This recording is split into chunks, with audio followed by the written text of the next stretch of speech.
साथियों, आज भारत तेजी से विकसित होने के लक्ष्य की तरफ आगे बढ़ रहा है, लेकिन इस समय भारत कई विराट चुनौतियों का मुकाबला भी कर रहा है। साथियों, कोरोना काल के दौरान ही दुनिया सप्लाई चेन के बहुत बड़े संकट से गिर गई थी। कोविड के बाद यूक्रेन में युद्ध शुरू हो गया, उसने दुनिया की परेशानियां और बढ़ा दी। फूड, फ्यूल, फर्टिलाइजर, इन तीनों चीजों पर गंभीर प्रभाव पड़ा। बीते 5-6 वर्षों में इस संकट से निपटने के लिए हमारी सरकार निरंतर प्रयास कर रही है। आपको याद होगा, उस समय और आज भी फर्टिलाइजर की एक एक बोरी दुनिया में 3-3 हजार रुपये में बिक रही थी। एक बोरी का 3,000 रुपया। कितना? आप बताएंगे एक बोरी का कितना? आंकड़ा नहीं, बोलिए मुंह से। 3,000 रुपया एक बोरी का। कितना? एक बोरी का कितना? एक बोरी का कितना? और भारत के किसानों को वही खाद की बोरी 300 से भी कम रुपये में दी जा रही है। 3,000 के सामने 300 रुपये में।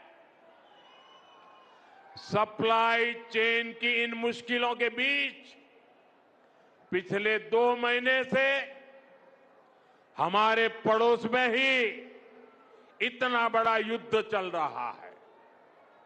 इसका असर पूरी दुनिया पर पड़ा है और भारत पर तो और भी गंभीर असर हुआ है।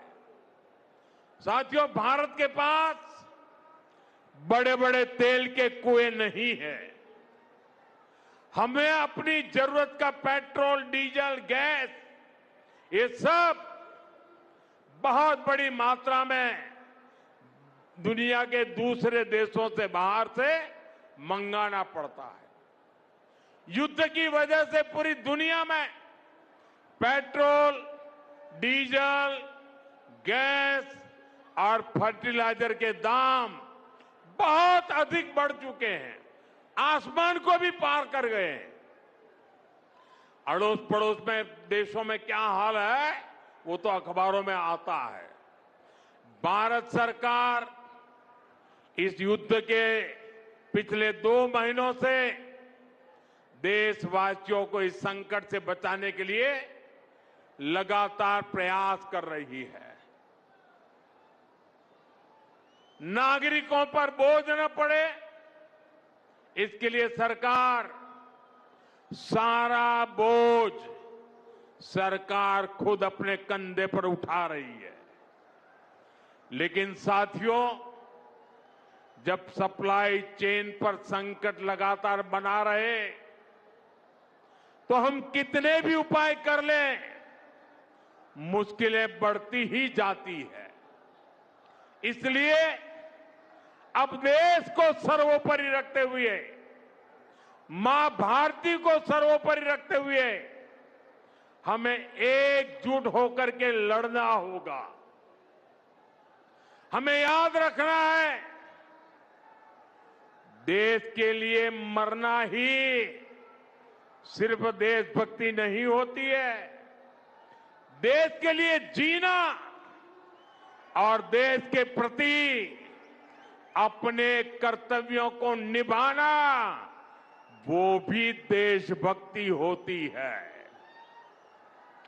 इसलिए वैश्विक संकट के इस समय में हमें कर्तव्यों को सर्वोपरि रखते हुए कुछ संकल्प लेने होंगे और उन संकल्पों को पूरे समर्पण भाव से पूरा करना होगा। जैसे एक बड़ा संकल्प है पेट्रोल डीजल का संयम से इस्तेमाल करना। साथियों, हमें पेट्रोल डीजल का उपयोग कम करना होगा। शहरों में जहां मेट्रो है वहां हम तय करें कि हम मेट्रो का ही उपयोग करेंगे, ज्यादा से ज्यादा मेट्रो में ही जाएंगे। अगर कार में ही जाना जरूरी है तो फिर कार पूल करने का प्रयास करें और भी लोगों को साथ बिठा लें। अगर हमें कहीं सामान भेजना हो तो कोशिश करनी है कि वह ज्यादा से ज्यादा रेलवे गुड्स के जो ट्रेन होती है रेलवे की सर्विसेज से भेजें, ताकि इलेक्ट्रिक रेलवे होने के कारण पेट्रोल डीजल की जरूरत नहीं पड़ती है। जिन लोगों के पास इलेक्ट्रिक व्हीकल है वो भी कोशिश करें कि इलेक्ट्रिक व्हीकल का ज्यादा से ज्यादा उपयोग करें। साथियों, हमने कोरोना के समय में वर्क फ्रॉम होम की, ऑनलाइन मीटिंग्स की, वीडियो कॉन्फ्रेंस की, ऐसी अनेक व्यवस्थाएं विकसित की और हमें आदत भी हो गई थी।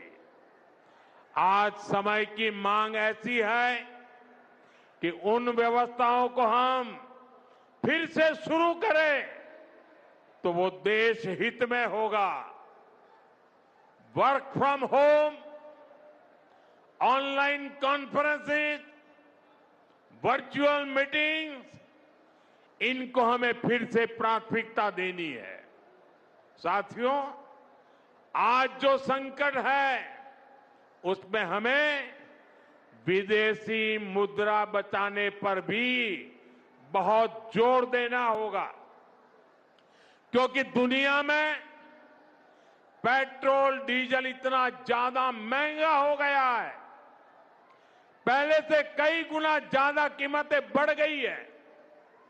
तो हम सबका दायित्व है कि पेट्रोल डीजल की खरीद पर जो विदेशी मुद्रा खर्च होती है, पेट्रोल डीजल बचाकर हमें वो मुद्रा भी बचानी है। इसके लिए हमारे छोटे छोटे प्रयास भी देश की बहुत मदद कर सकते हैं। जैसे आजकल जो विदेशों में शादियों का, विदेशों में घूमने का, विदेशों में वैकेशन पर जाने का मिडिल क्लास में कल्चर बढ़ता जा रहा है। हमें तय करना होगा कि जब ये संकट का काल है और हमारी देशभक्ति हमें ललकार रही है तो कम से कम एक साल के लिए हमें विदेशों में जाने की बातों को टालना चाहिए। भारत में बहुत सारी जगह है, वहां हम जा सकते हैं। बहुत कुछ भारत में किया जा सकता है। इस बेटी को नीचे बिठाइए, उसे थक जाएगी। उस बेटी को बिठाइए। वो थैंक यू बेटा, थैंक यू। बैठिए, आप नीचे बैठिए। मैंने देख लिया बेटा, उसको देख लिया। अब आप बैठ जाइए। हाँ, इस छोटी बच्ची को क्यों परेशान करते हो भाई? इन बच्चों को बैठने दीजिए प्लीज। बच्चों को परेशान मत कीजिए जी। साथियों, हमें विदेशी मुद्रा बचाने के जो भी रास्ते हम लोग अपना सकते हैं हमें बचाना होगा। साथियों, गोल्ड यानी सोने की खरीद एक और पहलू है जिसमें विदेशी मुद्रा बहुत अधिक खर्च होती है। एक जमाना था जब संकट आता था, कोई युद्ध होता था तो लोग देश हित में सोना दान दे देते थे। आज दान की जरूरत नहीं है, लेकिन देश हित में हमको ये तय करना पड़ेगा कि साल भर तक घर में कोई भी फंक्शन हो, कोई भी कार्यक्रम हो, हम सोने के गहने नहीं खरीदेंगे, सोना नहीं खरीदेंगे। विदेशी मुद्रा बचाने के लिए हमारी देशभक्ति हमें चुनौती दे रही है और हमें इस चुनौती को स्वीकार करते हुए विदेशी मुद्रा को बचाना होगा। साथियों, ये समय एक और बड़े सबक का भी है।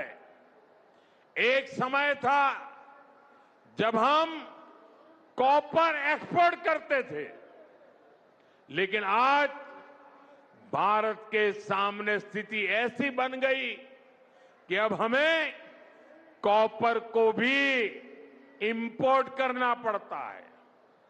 हमारे देश में हड़तालें करवाकर कॉपर प्लांट्स को ठप करवा दिया गया और अब हालत ये हो गई कि हमें कॉपर बाहर से मंगाना पड़ता है और उसमें विदेशी मुद्रा खर्च होती है।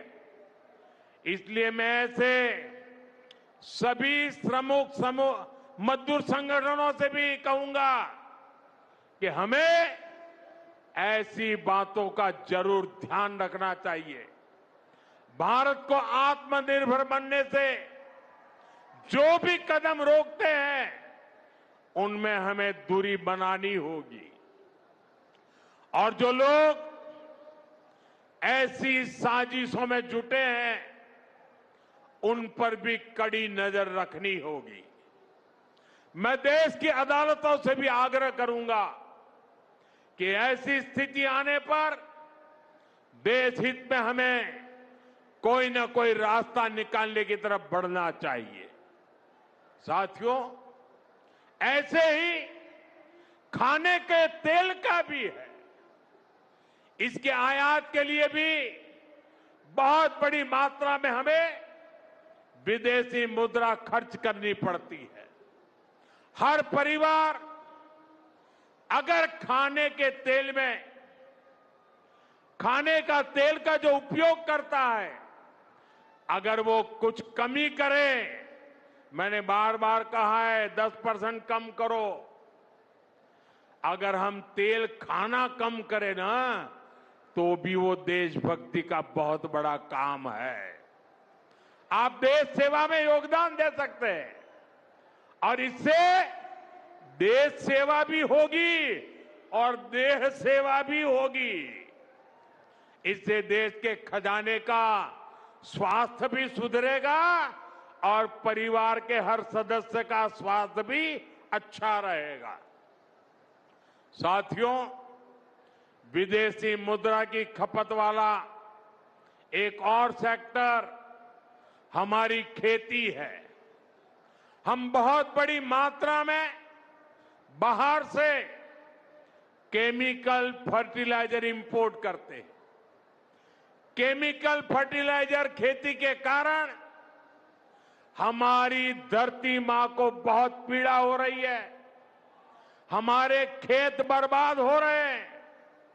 अगर आज हम अपने खेत को नहीं बचाएंगे तो भविष्य में फसलों पर भी खतरा आ जाएगा।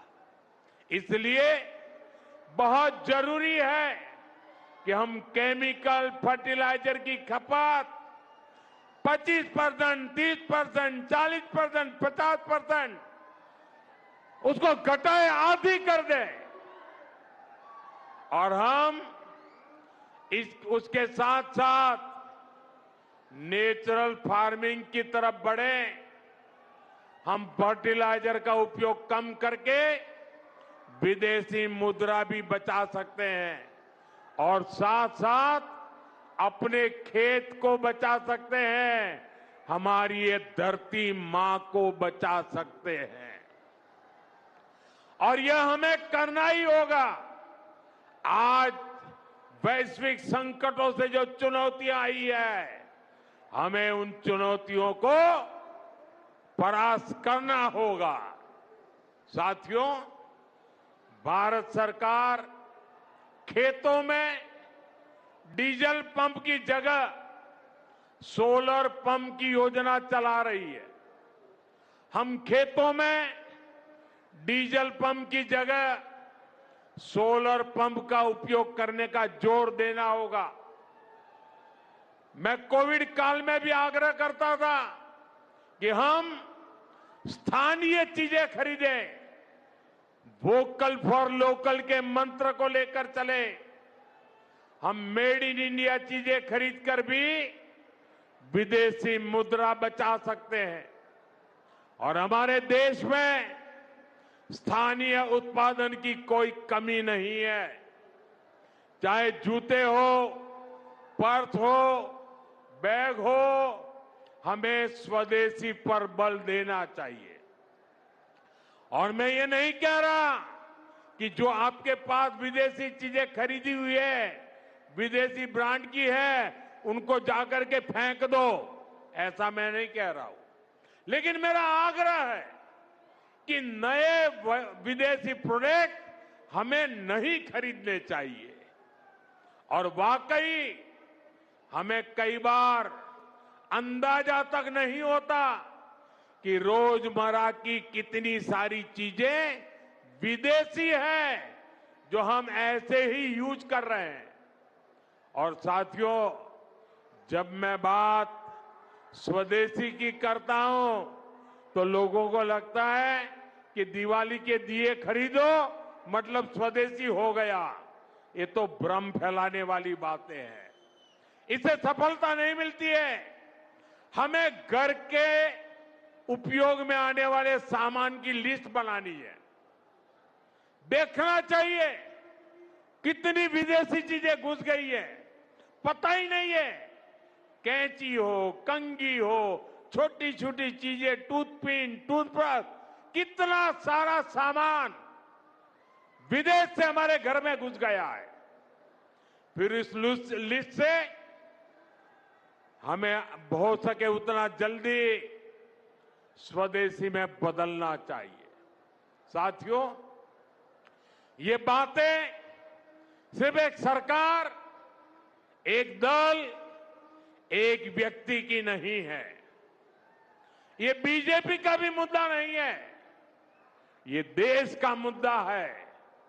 और इसके लिए हर नागरिक, हर राजनीतिक दल, हर सरकार, हर समाज, हर संगठन को संकल्पबद्ध होगा। मैं मीडिया के साथियों से भी देश हित में आगे आने के लिए आग्रह करूंगा। आइए देशभक्ति का भाव जगाएं और देश को जो वैश्विक संकट चल रहे हैं, देश उस संकटों का लाभ ले, परिस्थिति पे सवार हो जाए। ऐसा वातावरण बनाने के लिए हमें योगदान देना होगा और तभी जाकर के देश सफल होगा। ऐसे संकल्प जब हर नागरिक पूरी ईमानदारी से सिद्ध करेगा तो भारत हर संकट में जरूर विजयी होगा।